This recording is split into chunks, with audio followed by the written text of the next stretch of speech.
Welcome back. Good morning, everybody. God bless you. God bless America. I am your host, Steve, and this is the Liberal Letdown.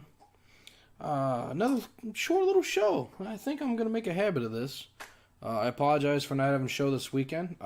Became violently ill on Sunday, and that just didn't happen. So we are going to do something small.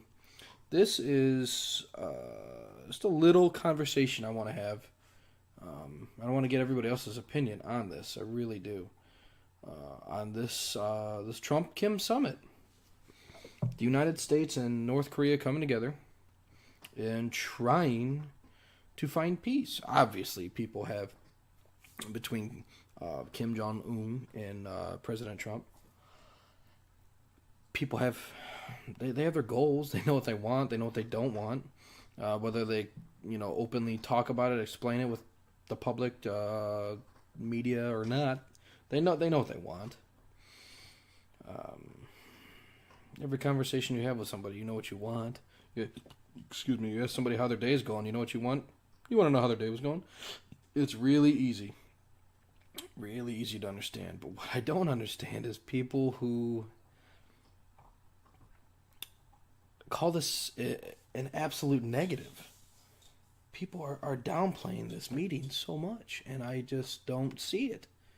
I don't know how this could be a negative in any way. People think that this is him trying. I honest to God, I read this on Facebook today. One of my Facebook friends made a comment on one of the posts telling him, I think it was a Fox News clip of Trump and Kim shaking hands, and it wasn't a big deal. The clip itself wasn't a big deal. It was the comments. He just made a very broad comment about how he was happy that something was happening, and some random person who isn't my friend on Facebook came on and said, well, he's trying to bring peace. You know who else was trying to bring peace in the most popular book in the world, the Bible? The Antichrist. And I'm just sitting there thinking to myself, this person compared Trump to the Antichrist because he's trying to bring peace. Now, in the Bible, they do discuss, the Antichrist, and he promises peace, but he comes from Europe. Presumably, he comes from Europe, or they don't even know if it's a man or woman. So we'll say they. This specific person is believed to have come out of Europe, which I don't know if that's direct. Whatever, it doesn't matter. The fact is, they're comparing this man who flew over to Singapore to have a meeting with one of the most ruthless, disgusting people on this planet about denuclearizing an entire peninsula. One of our allies, one of our closest allies in South Korea, and one of the most dangerous terror funding regimes in the world. We talked about taking their nukes, and we talked about giving them food chains, and to my understanding, Trump showed him a little video of what his country could be if he opens his borders and they become one Korea. Now, I feel that Kim Jong-un will end up getting rid of his long-range capabilities because obviously those aren't working out so well. He's improved, but he hasn't launched a missile in how many months? That's to my understanding, anyway. And the ability, the chances for him to hit the U.S., I don't know. Last I knew, they didn't have the technology to exit atmosphere and re-enter. So that's pretty big thing when you're going across the world. So I feel like he would relinquish ability to go long range because they don't have it. But I feel the more short range technology, he's going to want to hold on to that. And I heard it put very well earlier today. In look what everybody look what the last 20 years, people who have been, dominated or invaded and just wiped out. Iraq, we did it to Iraq. Thought they had nukes. They didn't. Doesn't matter. Conquered them anyway. Third largest standing army in the world. Wrecked them. Wrecked them in record time. Just annihilated these people. High casualty rate on their end, low on ours. Wrecked them. You look at Libya. Gaddafi. He didn't have them. He declined them, as a matter of fact. Got rocked. Got rocked hard. Ukraine. Ukraine gave up theirs. Well, we all know how Crimea is going. Pretty poorly. I mean, the going trend is you give up what nobody wants to go against, and you lose. You lose big. However, North Korea has got China right there. Right there. I guess, I don't know. I feel that moving forward, I don't feel that he's going to give up his nukes. I want him to, obviously. Me personally, I would really like to see peace on the Korean Peninsula. I had family that fought, World War II, Korea, Vietnam. I have family that fought. And they, talked about these stories, and it's just scary. And to think that we have how many tens of thousands of troops in South Korea. To most people, to most of my friends that served, that was a stomping ground. That was a stopping place. That was a very common deployment. Was to South Korea.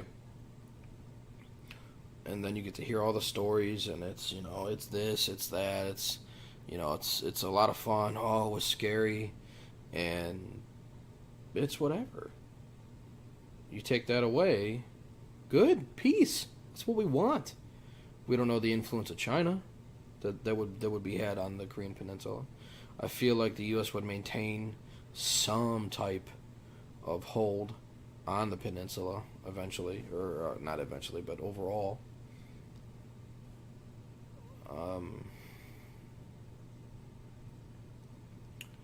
Or Trump could be stupid, which I don't feel that he will do this. We could pull our troops, pull our Navy, get everybody out of there. Tell Kim, here you go, man. We're going to start building some hotels right here on the shores of North Korea. People can enjoy the ocean. And then Kim marches south and takes over the peninsula himself. Which is a possibility.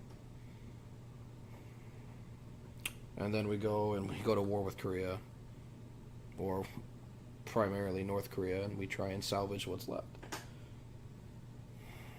No nukes fired. I feel even on the worst case scenario, unless North Korea completely dominates South Korea, there will not be any nukes fired whatsoever from the United States specifically. I feel that that's not the end game that President Trump wants.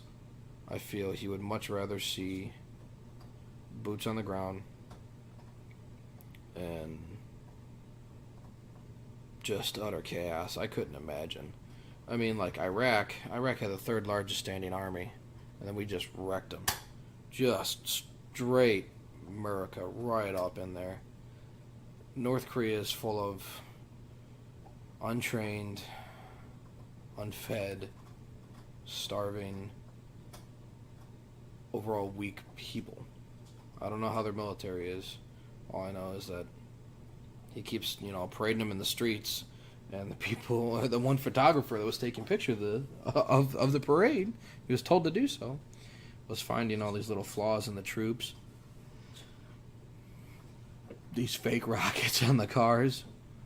I guess I look at North Korea and I think it's just a great big joke. I feel that President Trump would activate the tens of thousands of troops that are in South Korea if need be, and we would just wreck them. That's my obvious. That's what I feel. I also feel North Korea would absolutely drop nukes. I don't feel that he has any regard for life, and I feel that he would lay waste to all of South Korea before he lost or he admitted defeat. Absolutely. Because that would essentially make the peninsula useless anyway for however many years after fallout. So, I guess calling the man the Antichrist for doing something nobody else has been able to do, I think is foolish. I think it's missing the point of peace. People call the U.S. warmongers. I think you're full of it. I think you have your head in your ass. There's a lot of people who have trained for war, been in war, have seen it,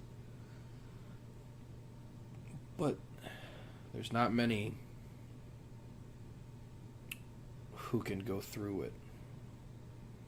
From the conversations I've had with vets coming back, a lot of which came back missing parts of them, physically and emotionally. It's just not easy coming back. And I feel that going back to the Korean Peninsula and reliving all of that, the second time in under 100 years, or a second time in under 70 years, I feel would be catastrophic. For the country, for both countries.